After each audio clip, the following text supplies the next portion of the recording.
So hello guys, कैसे हैं आप सभी। आशा करता हूँ चुस्त होंगे, तंदुरुस्त होंगे। ठीक है।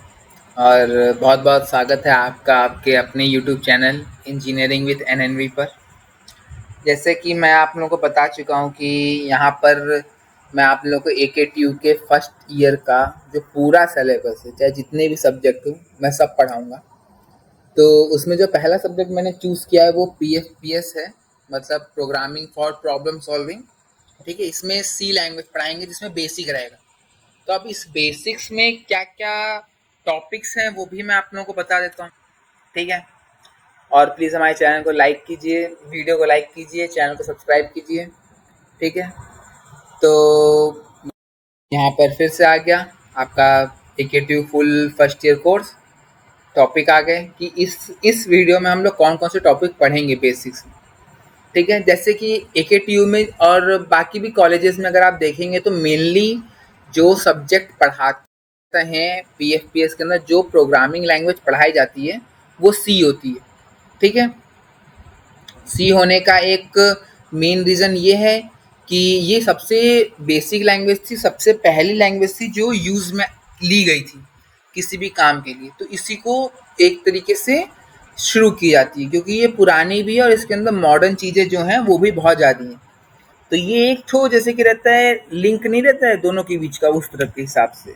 तो जो हम लोग टॉपिक्स पढ़ेंगे आज, उसमें एक ठो मेमोरी रहेगा, प्रोसेसर रहेगा, इनपुट आउटपुट डिवाइसेस रहेंगी। ठीक है। ये स्टोरेज रहेगा, ये OS रहेगा, ऑपरेटिंग सिस्टम रहेगा, असेंबलर रहेगा, कंपाइलर रहेगा, इंटरप्रेटर, लोडर, लिंकर। इन सब का मतलब जानेंगे और ये सब क्या क्या होते हैं ये जानेंगे हम। ठीक है। तो अब हम शुरू करते हैं।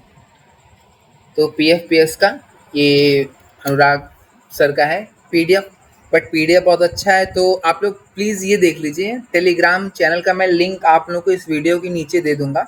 तो आप लोग यहाँ पर ये पढ़ लीजिए। देखिए सबसे ऊपर है राइट कॉर्नर में, लेफ्ट कॉर्नर में actually, PPS notes unit 1 first year .PDF। ये जब आप टेलीग्राम चैनल में जाके सर्च करेंगे तो आप लोगों को ये PDF पूरा मिल जाएगा। ठीक है। अब हम शुरू करते हैं। तो programming for problem solving unit 1 है। जनरेशन ऑफ कंप्यूटर्स जो पहला टॉपिक है। ठीक है।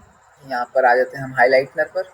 जो ये पहला टॉपिक है जनरेशन ऑफ कंप्यूटर्स, ये एक्चुअली में इतना इम्पोर्टेंट नहीं है और हम लोग के कोर्स में भी नहीं है। अगर आप सिलेबस देखना चाहें, ठीक है, तो सिलेबस में हम चले जाते हैं। यहाँ पर देख लीजिए सिलेबस है।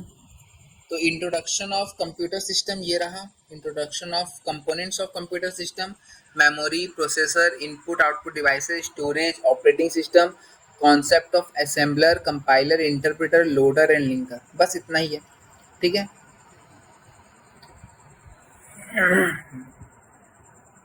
तो हम वापस से आ गए अपने पे।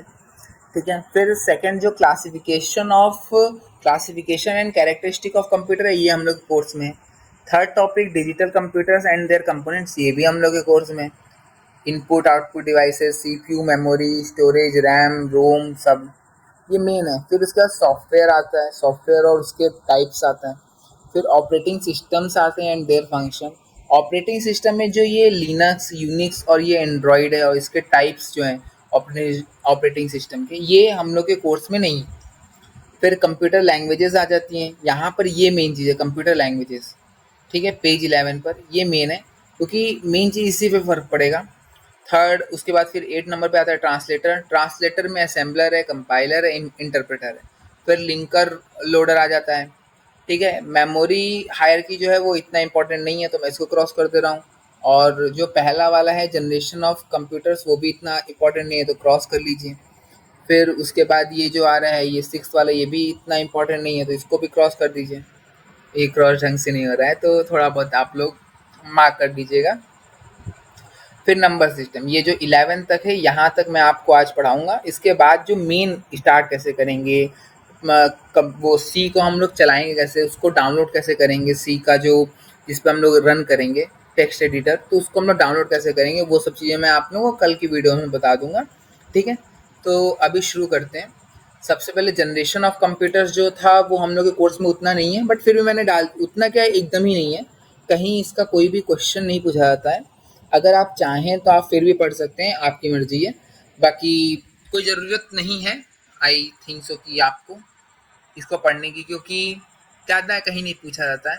इवन प्लेसमेंट में भी डीएस से पूछा जाता है, डेटा स्ट्रक्चर एंड एल्गोरिथम, उसमें भी ये सब बेसिक चीज़ें नहीं पूछी जाती हैं, पूछी नहीं जाती हैं सारी चीज़ें।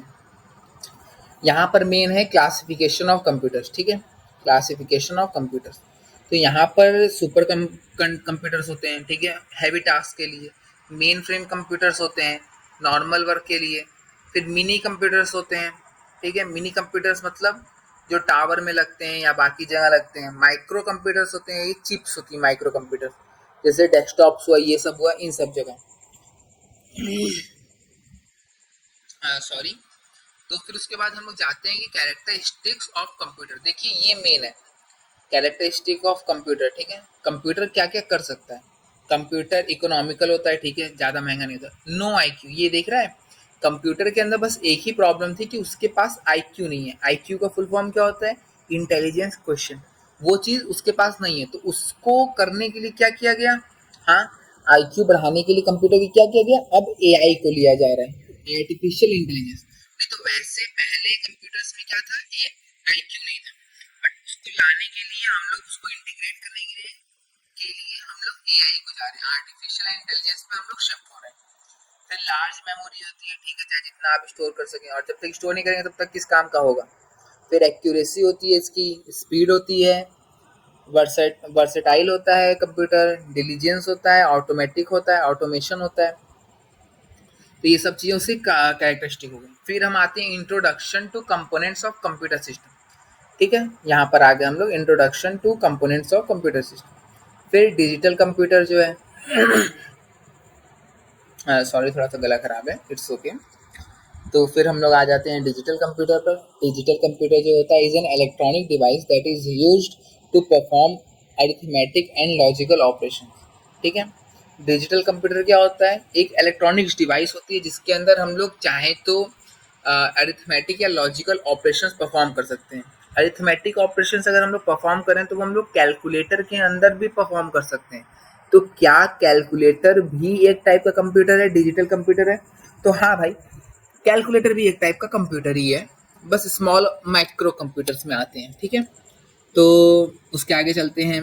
अब some major operations, digital computers के ऑपरेशन क्या क्या होते हैं वो इम्पोर्टेंट है। डेटा या जो इंस्ट्रक्शंस होता है वो एक्सेप्ट करता है, ठीक है। स्टोर करता है डेटा को, कंप्यूटर डेटा को स्टोर करता है, डेटा को प्रोसेस करता है। प्रोसेस मतलब क्या, जैसे आपने उसको कहा कि इस डेटा के साथ ये करो, इस डेटा को अरेंज कर दो। जैसे कि तुम कैलकुलेटर लेते हो, कैलकुलेटर में डालते हो, तुमने 2 नंबर डाला, तो जब नंबर ऐड हो रहे हैं, ठीक है, तो जब नंबर ऐड हो रहे हैं तो तुमने ऐड वाला उसमें वो दिया, ऑपरेशन उसको दबाया, तो क्या होता है, वो प्रोसेसिंग होती है, वो डेटा की प्रोसेसिंग होती है। फिर जो होता है डिस्प्लेइंग रिजल्ट्स होते हैं, कि रिजल्ट को दिखा रहा है, जो सम आया उसको रिजल्ट को आउटपुट में दिखा रहा है, ठीक है। फिर आता है कंट्रोल और कोऑर्डिनेशन, जो होते हैं कंप्यूटर के, वो सब भी होते हैं इसी के अंदर, इनसाइड अ कंप्यूटर होता है। ये सीपीयू है, ठीक है, मेन। ये जो एएलयू है ये सीपीयू है, ये मेन सीपीयू है, ठीक है। ये इनपुट यूनिट है। इनपुट यूनिट मतलब कीबोर्ड या कहीं से भी जो हम लोग बटन से फंक्शन, मतलब हम लोग कुछ एंटर कर रहे हैं, वो इनपुट होता है। आउटपुट क्या होता है, आउटपुट मतलब जो उसका रिजल्ट शो करता है, सम का जो रिजल्ट आएगा वो आउटपुट हो जाएगा, ठीक है।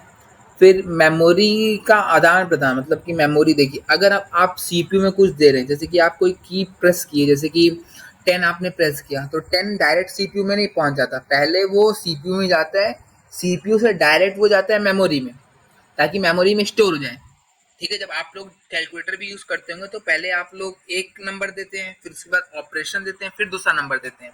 तो जो आप लोग ने पहला नंबर दिया है उसको स्टोर होने में टाइम तो लगेगा ना, तो वो मतलब उसको जब वापस रिकॉल करेंगे तो उसका कहीं ना कहीं तो स्टोर होना चाहिए, तो वो पहले मेमोरी में जाता है। फिर जब ऑपरेशन दे देते हैं तो उसको वापस सीपीयू जो होता है मेमोरी से कॉल करता है, ठीक है। तो यही जो है, यही block diagram of digital computer है। खैर ये भी इतना इंपॉर्टेंट नहीं है, कुछ ही कॉलेजेस में पूछा जाता है। फिर हम इनपुट पे जा रहे हैं, तो इनपुट क्या होता है, दिस इज द प्रोसेस, देख लीजिए, this is the process of entering data and instructions, also known as program in the computer system. Computer system में इनपुट क्या होता है कि हम लोग कोई डेटा दे रहे हैं या फिर कोई इंस्ट्रक्शंस दे रहे हैं। ठीक है, इंस्ट्रक्शन मतलब इंस्ट्रक्शन में तो आ जाएगा सम करो, डिवीजन करो, सब्ट्रैक्शन करो, वो इंस्ट्रक्शंस है। डेटा क्या है 10 और 5। अब 10 और 5 का तुम वो करोगे इंस्ट्रक्शन मतलब सम करोगे तो क्या आंसर आएगा 15 आएगा। ठीक है, वही चीज़ है। द डेटा एंड इंस्ट्रक्शंस, जो यहाँ पर data and instructions can be entered by using different input devices. अब इनपुट डिवाइसेस क्या होते हैं, जो कि डेटा को इनपुट करने में मदद करते हैं। मतलब कि जो चीज़ कोई भी ऐसी डिवाइस जो कि डेटा को कंप्यूटर में इनपुट कराने में मदद करती है, उसको हम लोग कहते हैं इनपुट डिवाइसेस। ठीक है, जैसे कि कीबोर्ड, ठीक है, keyboard, mouse, scanner, pen, joystick, touch screen. जो टच स्क्रीन है वो भी एक टाइप की क्या है, इनपुट डिवाइस है, क्योंकि हम लोग जब टच करते हैं तो अंदर तक सिग्नल जाता है कि हाँ इसने ये बटन प्रेस किए। तो एक टाइप से हम लोग इनपुट ही दिए हैं। कीबोर्ड होता है, माउस होता है, स्कैनर होता है। स्कैनर भी आप लोग जब देखते होंगे फोटोकॉपी कराते हैं दुकान में, तो जो स्कैनर होता है वो पूरे पेज को स्कैन कर लेता है, जैसे जैसे जो जो चीज़ लिखा होता है। तो जब वो स्कैन किया तो वो स्कैन करके कहीं तो भेजेगा ना डेटा को, तो वो भी स्कैन करके डेटा को दे रहा है। तो डेटा देना मतलब इनपुट कराना। फिर आता है आउटपुट। ठीक है, आउटपुट में क्या है, output is the process of giving the result of data processed to the outside world. जो डेटा हम लोगों ने दिया उसके ऊपर जब प्रोसेस हो गया, मतलब उसके साथ जो करना था, जिस हिसाब से हमने इंस्ट्रक्शन दिए थे, जब वो हमने कर लिया तो उस डेटा का जो रिजल्ट आया उसको बाहर वापस आउटसाइड वर्ल्ड में देना, उसको हम लोग कहते हैं आउटपुट। ठीक है, जैसे कि अगर हमने 10 और 5 इनपुट दिया, इंस्ट्रक्शन क्या है या प्रोसेस जो हम लोग को परफॉर्म करना है वो क्या है, वो सम है। तो उसका जो आउटपुट आएगा वो 15 होगा। तो वही जो रिजल्ट आया उसको हम लोग आउटपुट कहते हैं। ठीक है, external to the computer system. जो रिजल्ट्स होते हैं, the results are given through output devices. जो आउटपुट डिवाइसेस होती हैं वो रिजल्ट देती हैं, जैसे कि मॉनिटर, प्रोजेक्टर हुआ, स्पीकर हुआ, टच स्क्रीन हुआ। टच स्क्रीन ही आउटपुट देती है, ये भी याद रखिएगा। स्पीकर्स जो होते हैं वो आवाज़ को बाहर भेजते हैं, तो वो आउटपुट डिवाइस हो गए। फिर प्रोसेसिंग आ जाता है। द प्रोसेस ऑफ परफॉर्मिंग, देखिए, the process of performing operation on the data as per the instructions specified by the user, ठीक है, इज कॉल्ड प्रोसेसिंग। जो प्रोसेस परफॉर्म हुआ है, जो प्रोसेस किसी अगर ऑपरेशन आपने दिया है कोई डेटा पे परफॉर्म करने के लिए, तो वो जो प्रोसेस परफॉर्म हुआ है, जैसा कि आपने इंस्ट्रक्शन दिया था यूज़र ने उसके हिसाब से, तो उसको हम लोग प्रोसेसिंग कहते हैं। जो प्रोसेसिंग होता है, कंट्रोलिंग होता है या कोऑर्डिनेटिंग डन होता है, वो सब सीपीयू करता है। सीपीयू क्या होता है, सीपीयू जो होता है वो सेंट्रल प्रोसेसिंग यूनिट होता है, आप सभी जानते हैं बचपन से पढ़ रहे हैं। तो जो सीपीयू होता है, तो CPU is the brain of the computer. ठीक है, it performs all calculations and controls the devices. जितनी भी कैलकुलेशंस होती हैं सब के सब जो होता है सीपीयू ही परफॉर्म करता है, और डिवाइस को कंट्रोल करता है connected to the system. Computer system से जो भी डिवाइसेस कनेक्टेड होती हैं उनको वो कंट्रोल भी करता है, वो कौन करता है, सीपीयू करता है। The faster the CPU, the quicker the programs can process the instruction. जितना ज़्यादा सीपीयू तेज होगा, जितना तेज, अगर आप जैसे कि सुबह उठ रहे हैं तो आप चुस्त होते हैं, एकदम एनर्जेटिक होते हैं, तो आप उतनी जल्दी जल्दी कोई भी कार्य कर सकते हैं। ठीक है, कोई भी काम आप कर सकते हैं। उसी हिसाब से जितना फास्ट सीपीयू होगा उतने आसान तरीके से आप इंस्ट्रक्शंस को परफॉर्म कर पाएगा। फिर स्टोरेज पे आ जाता होता है। ठीक है, storage is the process of saving data and instructions permanently in the computer so that they can be used for processing. Storage क्या होता है, स्टोरेज जो होता है किसी भी डेटा को अपने अंदर स्टोर करना। ठीक है, सेव करना डेटा को परमानेंटली इन द कंप्यूटर, ताकि हम लोग उसका यूज़ कर सकें प्रोसेसिंग के समय। प्रोसेसिंग के समय अगर हम लोग उसका यूज़ कर सकते हैं तो उसको हम लोग क्या कहते हैं, स्टोरेज कहते हैं। ठीक है, a computer has two types of storage areas. दो टाइप के कंप्यूटर के पास स्टोरेज एरियाज होते हैं, एक तो प्राइमरी होता है, एक तो सेकेंडरी होता है। तो जो प्राइमरी स्टोरेज होता है वो मेन मेमोरी होती है। इज द स्टोरेज, देखिए, जो प्राइमरी स्टोरेज होता है वो मेन मेमोरी होती है, is the storage area that is directly accessible by the CPU at very high speed. ठीक है, जो मेन मेमोरी होती है, ठीक है, कोई भी डेटा अगर आप दे रहे हैं कंप्यूटर को तो वो सबसे पहले जाके मेन मेमोरी में स्टोर होती है। ठीक है, जब मेन मेमोरी में स्टोर होती है तो जो भी आपने दिया है उसको वो डायरेक्टली सीपीयू उसको एक्सेस कर सकता है। जो मेन मेमोरी होती है बहुत फास्ट होती है, इसलिए उसको बहुत हाई स्पीड में वो एक्सेस कर सकता है। प्राइमरी स्टोरेज जो होते हैं is very expensive and therefore limited in capacity. Primary storage जो होते हैं बहुत एक्सपेंसिव होते हैं, इसलिए बहुत कम ही लिमिटेड अमाउंट में मिलते होते हैं, वो वोलाटाइल होते हैं, टेम्पररी होते हैं। इसमें परमानेंटली कोई चीज स्टोर नहीं हो सकती, ठीक है। प्राइमरी स्टोरेज क्या होते हैं, वो रैम होते हैं, वो वोलाटाइल होती है, वो टेम्पररी होते हैं, उसमें कुछ परमानेंट आप स्टोर नहीं कर सकते नेचर में। That is as soon as the computer is switched off the information stored gets erased. जितना जल्दी कंप्यूटर अगर स्विच ऑफ हो गया उतने जल्दी जो इन्फॉर्मेशन होगी वो इरेज हो जाएगी। एग्जाम्पल में क्या आएगा, रैम आएगा, रैंडम एक्सेस मेमोरी। फिर सेकेंडरी मेमोरी आती है। सेकेंडरी मेमोरी होती है ये एकदम रैम के मतलब कि प्राइमरी मेमोरी के एकदम अपोजिट होती है, ठीक है। ये चीपर होती है, नॉन वोलाटाइल होती है, मतलब परमानेंट होती है। वोलाटाइल मतलब जो तुरंत खत्म हो जाए, नॉन वोलाटाइल मतलब परमानेंट। ये चीपर होती है, नॉन वोलाटाइल होती है, और इसका यूज होता है परमानेंटली डेटा को स्टोर करने में। It has more storage space, less expensive. इसके पास स्टोरेज स्पेस ज़्यादा होता है और ये लेस एक्सपेंसिव होती है, जैसे कि हार्ड डिस्क। अब यहाँ पे पढ़ेंगे रैम और रोम के बीच में कंपैरिजन। मेनली क्वेश्चन में यही पूछते हैं, डिफरेंस पूछ देता है रैम और रोम के बीच में, तो ये इंपॉर्टेंट है, इसको प्लीज याद करके जाइएगा आप लोग। तो इसमें पूछ रहा है तो इट इज रैम जो होता है it is read write memory, मतलब कि इसमें आप पढ़ भी सकते हैं इस मेमोरी को, इसमें आप कोई चेंजेस भी कर सकते हैं, आप इस मेमोरी में लिख भी सकते हैं। मगर जो रोम होता है, रोम जो होता है वो रीड वाली मेमोरी होता है, मतलब कि आप इसमें चेंजेस नहीं कर सकते, समझिए। जो रोम होता है उसमें आप चेंजेस नहीं परफॉर्म कर सकते, आप सिर्फ उसको पढ़ सकते हैं। जैसे कि कोई पीडीएफ, यही पीडीएफ है, आपने इसको स्टोर किया है, ठीक है, यही पीडीएफ ओपन है ना, अगर आप इसको सिर्फ पढ़ रहे हैं, जैसे कि मैं इस पर हाईलाइटर डाल रहा हूँ, तो अभी जो ये पीडीएफ है ये रैम में चल रहा है, ठीक है, ये रैम में यूज हो रहा है। अगर ये पीडीएफ वैसे ही पड़ा हुआ है, आप बस इसको ओपन कर रहे हैं, आप इसमें कोई ऑपरेशन परफॉर्म नहीं कर रहे हैं, तो वो आरओएम में मतलब रीड ओनली मेमोरी में स्टोर होता है। ये वोलाटाइल मेमोरी होता है। जैसे ही मैं एक कंप्यूटर बंद करूंगा और मैंने अगर इसको सेव नहीं किया, जैसे ही मैंने कंप्यूटर बंद किया, इसको मैंने सेव नहीं किया, तो ये पूरा हाईलाइट जो था सब के सब खत्म हो जाएगा। ये जो नॉन वोलाटाइल मेमोरी होती है, इसमें अगर मैंने इसको सेव कर दिया तो ये परमानेंटली इस तरह ही से ही सेव हो जाएगा पीडीएफ। रैम साइजेस जो होती हैं वो 64 MB से 16 GB होती है। आपके मोबाइल में होता होगा, लैपटॉप में होता होगा, हर जगह आप रैम को जानते हैं। रोम जो होता है वो कंपैरेटिवली स्मॉल होता है। अब यहाँ पे मेन क्वेश्चन आता है जो मुझे भी फंसा था जब मैं पढ़ रहा था इसको। तो मेन चीज क्या फंसा था कि अगर रोम जो है हार्ड डिस्क है, हार्ड डिस्क की जो कैपेसिटी होती है वो तो टीबी तक चली जाती है, और ये जो रैम है ये तो 16 GB मैक्स दिखा रहा है। तो रोम जो होता है वो स्मॉलर क्यों होता है? क्योंकि देखिए रैम जो होता है, रैम के अंदर सिर्फ एक चिप होती है। जो हार्ड डिस्क होती है उसके अंदर बहुत सारी चिप होती हैं, वो बहुत सारे रोम से मिल के बनता है, ठीक है। रीड ओनली मेमोरी, रोम की जो चिप होती है वो स्मॉल होती है, इसीलिए उसको एक्सेस करना बहुत मुश्किल होता है। एक चिप लगभग लगभग 1 MB 2 MB, क्योंकि वो भी मैंने बहुत ज़्यादा बता दिया, ठीक है। मगर जो रैम होती है उसकी जो एक चिप होती है वो 16 GB तक स्टोर कर सकती है, इसलिए वो बहुत फास्ट एक्सेस हो जाती है।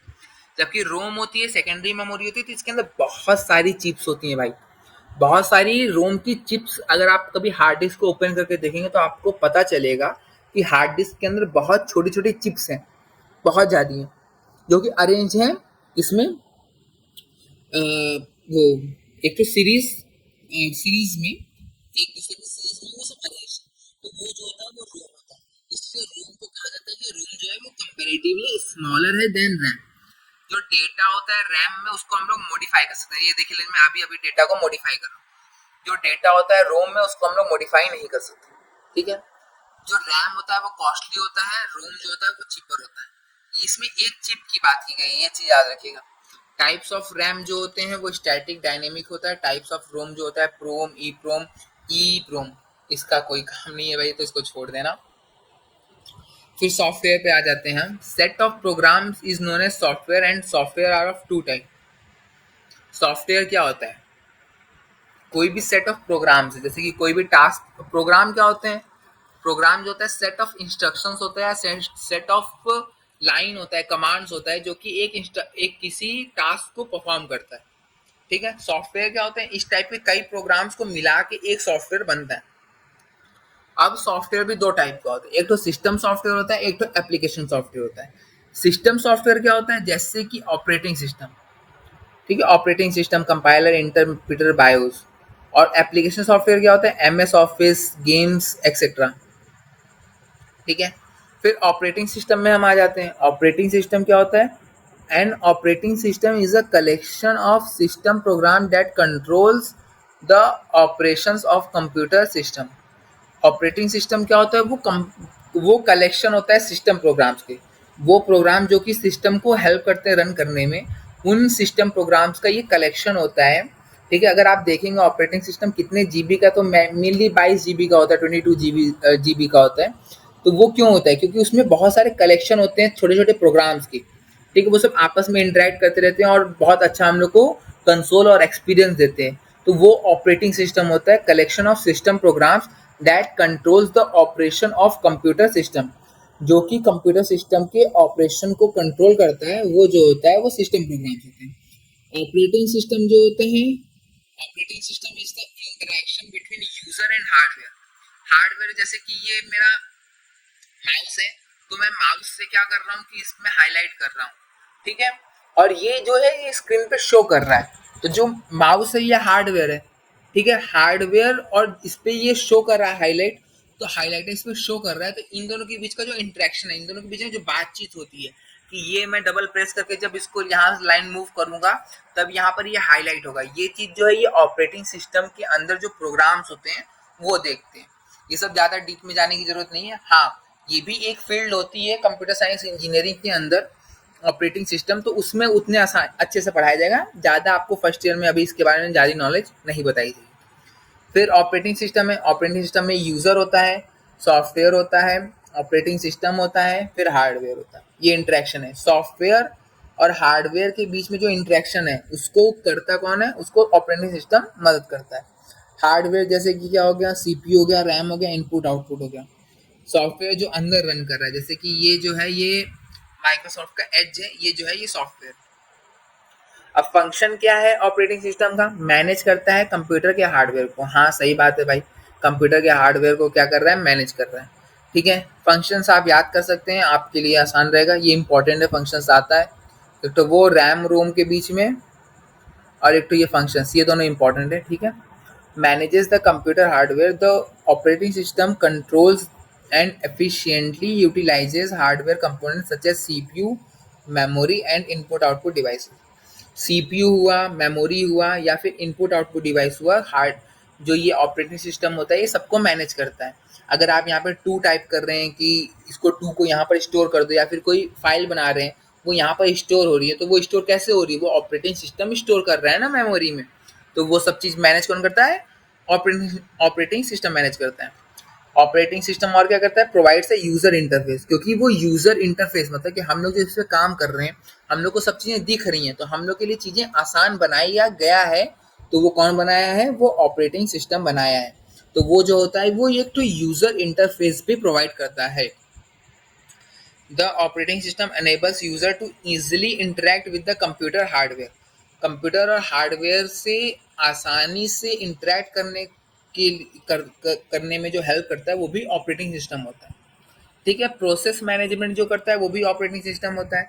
The operating system enables a user to execute more than one job at the same time to enhance productivity.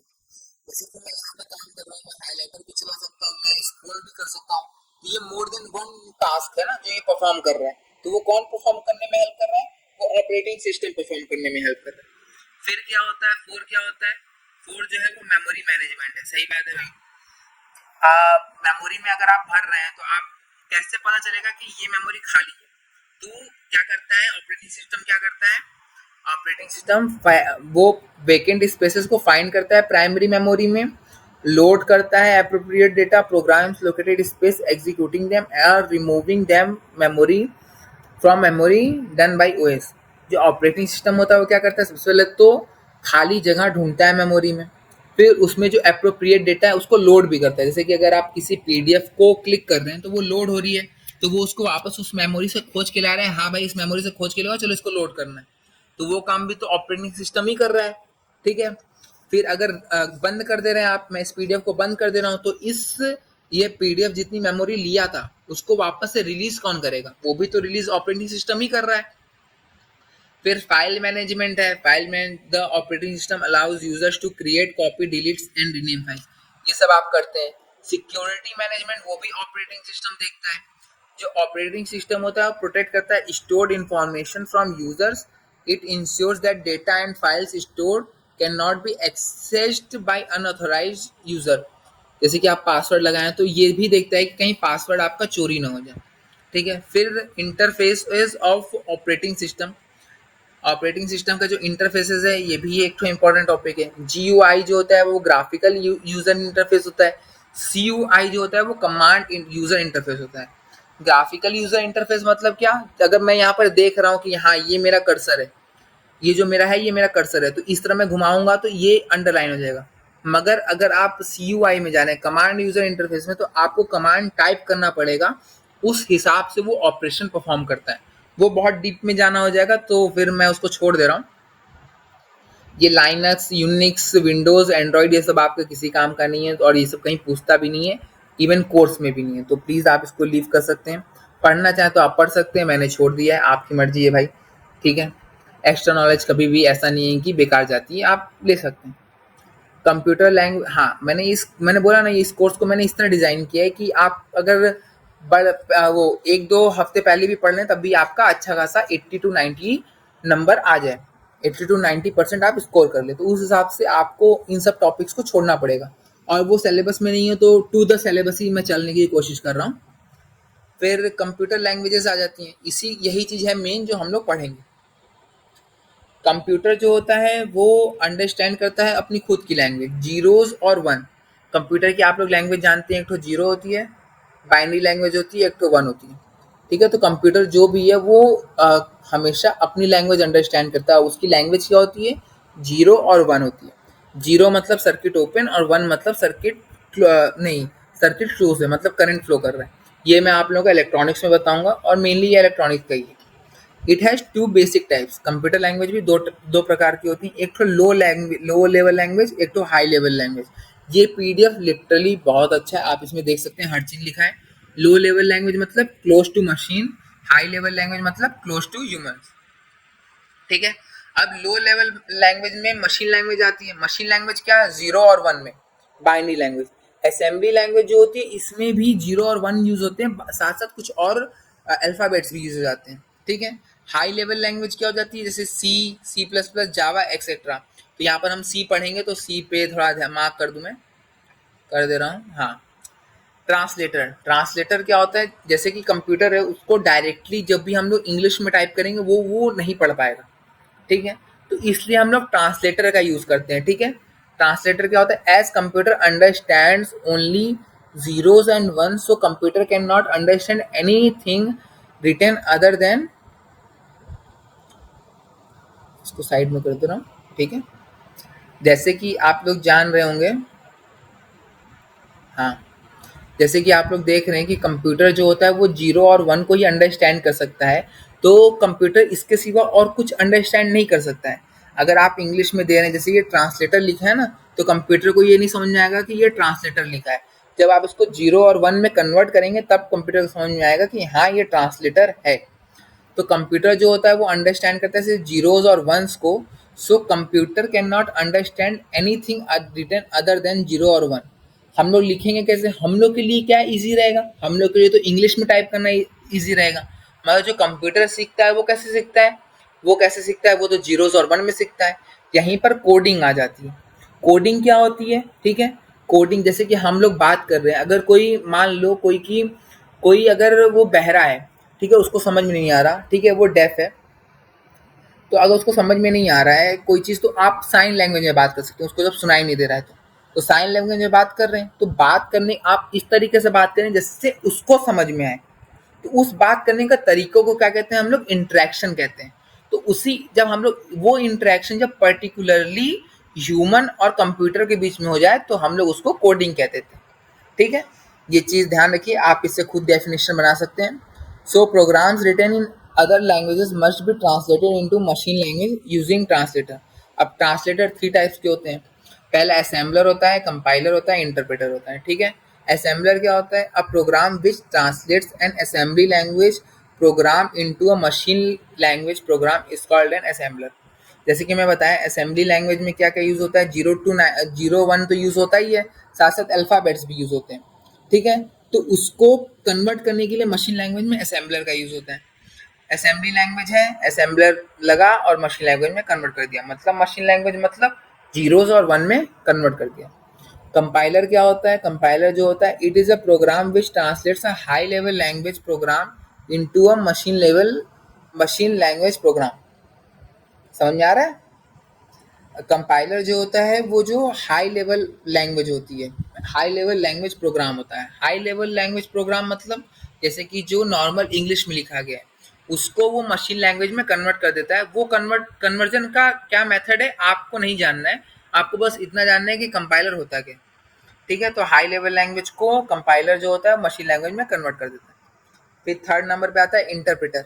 Interpreter जो होता है वो भी प्रोग्राम होता है, इंटरप्रेटर भी प्रोग्राम होता है जो ट्रांसलेट कर देता है statements of a high level language program into machine language. Interpreter जो होता है वो भी एक प्रोग्राम होता है जो कि ट्रांसलेट करता है हाई लेवल लैंग्वेज को इनटू मशीन लैंग्वेज, ठीक है। इंटरप्रेटर भी वही काम करता है और कंपाइलर भी वही काम करता है, बट दोनों के बीच में थोड़ा डिफरेंस है, मेथड का डिफरेंस है, वो दोनों काम कैसे करते हैं। हाई लेवल लैंग्वेज को आप इंटरप्रेटर में डालें तो मशीन लैंग्वेज में कन्वर्ट हो गया, बस बात खत्म भैया, ठीक है। फिर difference between compiler and interpreter आ जाता है, ये मेन है, ये भी इंपॉर्टेंट है, मैं यहाँ पर आई का साइन बना दे रहा हूँ, ठीक है। कंपाइलर जो होता है वो स्कैन करता है entire program and translate it as a whole into machine code. Compiler जो होता है वो पूरा का पूरा प्रोग्राम एक बार में पूरा का पूरा वो कंपाइल कर देता है, ठीक है, ट्रांसलेट कर देता है मशीन में। मगर जो इंटरप्रेटर होता है वो क्या करता है, ट्रांसलेट करता है program one statement at a time, program का एक स्टेटमेंट को वो वन एक बार में करता है। जैसे कि अगर मैं मानूं कि प्रोग्राम में ये दो लाइन लिखी है, translate programme one statement at a time, तो पहले वाले को क्या करेगा, ट्रांसलेट प्रोग्राम वन, ठीक है, इसको कन्वर्ट करेगा, पहले स्टेटमेंट को एक बार में कन्वर्ट किया, फिर सेकेंड टाइम में वो स्टेटमेंट एट अ टाइम इसको इंटरप्रेटर कन्वर्ट करेगा। मगर जो कंपाइलर होगा वो पूरे इसको एक बार में कन्वर्ट कर देगा मशीन लैंग्वेज के अंदर। तो कंपाइलर अगर पूरा एक बार में कर रहा है तो इसको कम टाइम लगेगा, सही बात है भाई। और ये हर घर, जैसे कि ये कॉलोनी में देख ले रहा है कि टोटल कितने लोग हैं, तो इसको हर घर घर जाके पूछने की जरूरत नहीं है, कंपाइलर को हर घर घर जाके पूछने की जरूरत नहीं है कि हर घर में कितने लोग हैं। मगर इंटरप्रेटर क्या कर रहा है, कॉलोनी में सारे लोगों को जाने के लिए क्या कर रहा है, वो हर घर जाके पता कर रहा है, तो ज्यादा टाइम लग जाएगा भाई। तो कंपाइलर की प्रोसेसिंग फास्ट होती है, इसकी प्रोसेसिंग स्लो होती है। इसी वजह से जो इंटरप्रेटर होता है ना वो पाइथन में यूज होता है। आप देखेंगे पाइथन जो होती है थोड़ी स्लो लेवल लैंग्वेज होती है, कंपाइलर जो होता है वो सी में होता है, सी प्लस प्लस में होता है, ठीक है। फिर हम आप यहाँ पर आ जाते हैं लिंकर और लोडर में, ठीक है। उससे पहले मैं आप लोगों को बोलना चाहूँगा कि अगर किसी को नहीं पता है हमारे चैनल के बारे में तो प्लीज़ भाई प्लीज़ हमारे चैनल के बारे में, हाँ तो हम लिंकर पर थे, वो सिर्फ 30 मिनट्स का रिकॉर्ड हो सकता है, सो सॉरी अबाउट दैट। तो बस ये ख़त्म ही हो गया है, 5 मिनट का और बचा है। तो लिंकर पर हम थे, ठीक है। तो लिंकर को स्टार्ट करने से पहले मैं आप लोग को ये बताना चाहता हूँ कि आप लोग प्लीज़ हमारे चैनल को सब्सक्राइब कीजिए। अगर किसी को नहीं पता है इस बारे में तो आप प्लीज़ उसको बताइए, हमारी थोड़ी सी एफर्ट है, आप प्लीज़ उसको बेकार मत जाने दीजिए, थोड़ी बहुत आप लोग भी सपोर्ट कर दीजिए। और सब फ्री में आप देख रहे हैं और पढ़ाएंगे बहुत अच्छे से, सो टेंशन मत लीजिए। AKTU का फुल सिलेबस आप लोगों को पता चल जाएगा, जिससे कि आप आसानी से इसको पढ़ भी सकते हैं, ठीक है। और एग्ज़ाम के 1-2 हफ्ते पहले से भी अगर आप पढ़ना शुरू करेंगे तो आप 80 to 90% मार्क्स अचीव कर सकते हैं। अब इससे ज़्यादा क्या ही चाहिए भाई, इंजीनियर बनने जा रहे हो आप लोग। तो फिर लिंकर पे हम शुरू करते हैं। तो इन हाई लेवल लैंग्वेजेस, ठीक है, in high level languages some built in header files और लाइब्रेरीज आर स्टोर्ड। जैसे कि कुछ कुछ अगर आप लोग अभी नए हैं तो आप लोगों को नहीं पता होगा लिंकर या लोडर, तो बस आप इसको जान लीजिए। जैसे कि जैसे जैसे मैं आप लोगों को प्रोग्रामिंग पढ़ाऊंगा तो जो जो चीज़ें मुझे लगेगा कि आप लोगों को पहले पढ़ाया उनमें डाउट रह गया है वो मैं आप लोगों को आगे भी बता दूंगा। तो लिंकर और लोडर की डेफिनेशन इंपॉर्टेंट है। जैसे कि कुछ कुछ फंक्शंस होते हैं या फाइल्स होती हैं वो ऑलरेडी प्रेजेंट होती हैं, डिफाइंड होती हैं कंप्यूटर के अंदर, ठीक है, कि जैसे डेटा टाइप लेना है ये सब ऑलरेडी डिफाइंड होती हैं। तो वो सबको एक्सेस करने के लिए हम लोग लिंकर को यूज करते हैं, ठीक है। These libraries are predefined and contain basic functions which are essential for execute करने के लिए प्रोग्राम को बहुत एसेंशियल होती हैं। This functions are linked to the libraries by a program called linker. ये जो फंक्शंस होते हैं इनको जो हम लोग लाइब्रेरीज से लिंक कर देते हैं तो उसको हम लोग लिंकर का यूज करते हैं। वो जो होता है जिस प्रोग्राम से हम लोग इसको लिंक करते हैं वो लिंकर होता है। If linker does not find a library of a function that then it informs to compiler and then compiler generates an error। अगर लिंकर को ये लाइब्रेरी फंक्शन की नहीं मिल रही है, does not find a library of a function that then it informs, वो compiler को बता देता है। अगर उसको लाइब्रेरीज नहीं मिल रही है तो वो कंपाइलर को बता देता है या इंटरप्रेटर को बता देता है। तो फिर वहां पर हम लोग क्या, एक तो एरर जनरेट हो जाता है। Compiler automatically invokes the linker as last steps in compiling a program। एक चीज याद रखिएगा, ये जो इन्वोक्स यहाँ पर लिखा है, ठीक है, इसको थोड़ा ध्यान देके पढ़िएगा इन्वोक्स को, क्योंकि कॉलिंग को प्रोग्रामिंग लैंग्वेज में इन्वोक कहते हैं। इन्वोक का मतलब क्या होता है, बुलाना ही होता है। Compiler automatically invokes the linker as last step in compiling a programme.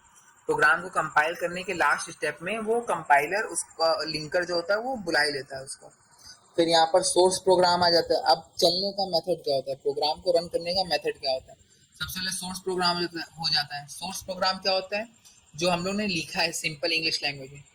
फिर ट्रांसलेटर होता है। ट्रांसलेटर क्या होता है, उसको कन्वर्ट करता है। ट्रांसलेटर में सब आ जाते हैं, वो कंपाइलर, इंटरप्रेटर या फिर असेंबलर। वो उसको ऑब्जेक्ट कोड में बना देता है। ऑब्जेक्ट कोड मतलब एक्चुअली मशीन कोड में बना देता है। तो जो मशीन कोड होता है वही है ऑब्जेक्ट कोड। फिर ऑब्जेक्ट कोड जो होता है वो लिंकर से उसको लिंक कर देता है। जो लाइब्रेरीज होती हैं, प्री डिफाइंड फंक्शंस होते हैं, उनसे लिंक कर देता है जिससे कि उसको हम लोग प्रोग्राम को रन कर सकें। फिर एग्जीक्यूटेबल बाइनरी प्रोग्राम, यहाँ पर फाइनली बाइनरी प्रोग्राम एग्जीक्यूट हो जाता है, जिसको कि हम लोग एग्जीक्यूट कर सकते हैं। लोडर क्या होता है, एक तो लिंकर होता है, एक तो लोडर होता है। ये मेनली बहुत बार पूछा जाता है। इन दोनों की डेफिनेशन 2 नंबर में 2 मार्क्स में पूछ ली जाती है। Loader, a loader is a special type of program that copies programs from a storage device to the main memory where they can be executed। Loader क्या होते हैं, जैसे कि अगर आपने कोई प्रोग्राम लिखा, उसको आपने सेव कर लिया, तो वो सेव कहाँ होगा, वो सेकेंडरी मेमोरी में सेव होगा, रोम में सेव होगा। तो लोडर क्या करता है, उस सेकेंडरी मेमोरी से उसको उठा के मेन मेमोरी में लाता है। क्योंकि कोई भी टास्क एग्जीक्यूट हो रहा है तो वो हमेशा मेन मेमोरी में ही एग्जीक्यूट होता है, मैंने आप लोगों को बता दिया है। तो वो लोडर उसको उठा के मेन मेमोरी में लेके आएगा। अब मेन मेमोरी में वो एग्जीक्यूट होगा। Most loaders are transparent to the users. ज्यादातर जो लोडर्स होते हैं वो सब के सब ट्रांसपेरेंट होते हैं, यूजर्स को उसके बारे में उनको नहीं पता होता ज्यादातर। मेमोरी हायरार्की इतना इंपॉर्टेंट नहीं है, सो लीव इट। मैं बोलूँगा लीव कर दीजिए, बाकी आपकी मर्जी। पीडीएफ में अवेलेबल है, सो आप पढ़ सकते हैं। फिर यहाँ पर नंबर सिस्टम आ जाता है। नंबर सिस्टम भी हमारे कोर्स में नहीं है, और एक्चुअली नंबर सिस्टम भी जो है वो इलेक्ट्रॉनिक्स का पार्ट है। इलेक्ट्रॉनिक्स का 4th चैप्टर जो है डिजिटल इलेक्ट्रॉनिक्स, उसका पार्ट है। तो नंबर सिस्टम क्या है, a system for representing, expressing और writing numbers of certain type. जैसे कि हम लोग डेसिमल नंबर सिस्टम क्या होता है, जिसमें हम लोग 10 तक डिजिट लिख सकते हैं। 10 डिजिट्स होती हैं, उसको हम लोग डेसिमल नंबर सिस्टम कहते हैं। और वो 10 डिजिट्स कौन कौन सी हैं, 0 1 2 3 4 5 6 7 8 9, ये 10 डिजिट्स हैं। तो ये डेसिमल नंबर सिस्टम है। Number system is represented by it's base. Number system जो होता है वो अपने बेस से रिप्रेजेंट होता है, also called radix. We generally have 4 number system. ज़्यादातर हम लोग के पास 4 नंबर सिस्टम होता है।